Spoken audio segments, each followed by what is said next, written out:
Hi hello నమస్తే welcome to my channel. Bigg Boss season 9 nominations అయితే లైవ్లో అయితే అయిపోయాయి, కానీ ఈరోజు మాత్రం ఇంకొన్ని నామినేషన్స్ అయితే ఉన్నాయండి.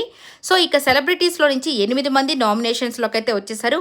ఓన్లీ భరణి గారు మాత్రమే నామినేషన్స్లోకి రాలేదు కాబట్టి ఆయనకి ప్రత్యేకమైన అవకాశాన్ని ఇచ్చారు బిగ్ బాస్. ఇక కామనర్స్లో నుంచి ఎవరైతే హ్యామర్ పట్టుకోలేదో అంటే ముగ్గురు పట్టుకున్నారు, ఇక ఇద్దరికి మాత్రమే రాలేదు. ఒకరు వచ్చేసి డీమాన్ పవన్, ఇంకొకరు వచ్చేసి మనీష్. వీళ్ళిద్దరిలో ఎవరో ఒకరిని నామినేట్ చేయమని చెప్తే ఇక భరణి గారు వచ్చేసి డీమాన్ పవన్ అయితే నామినేట్ చేసేస్తారనమాట. అందుకని మొత్తం 9 మంది నామినేషన్స్లో ఉన్నారు. ఏది ఏమైనా నామినేషన్స్లో చెప్పిన పాయింట్స్ని గుర్తుపెట్టుకొని వీళ్ళ బిహేవియర్ని కొద్దిగా మార్చుకుంటూ వస్తున్నారు. తనుజ గారు అయితే ఇప్పుడు నవ్వుతూ వంట చేయడం ప్రారంభించేశారు.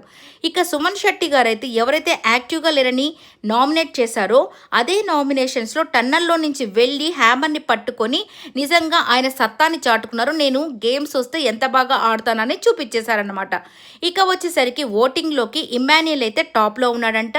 నెక్స్ట్ తనుజ గారు, అలాగే సుమన్ శెట్టి గారికి మంచి ఓటింగ్ అయితే పడుతుందంట. బట్ బిగ్ బాస్ ఏమైనా ఇన్ని ఎలిమినేట్ చేస్తారేమోనని టాక్ అయితే వినపడుతుంది, ఎందుకంటే అంత కంటెంట్ ఇవ్వట్లేదని. ఇక వచ్చేసరికి శ్రేష్ఠి వర్మ, అలాగే సంజన గారు, నెక్స్ట్ వచ్చి ఆశా షైని, వీరి ముగ్గురులో ఎవరో ఒకరు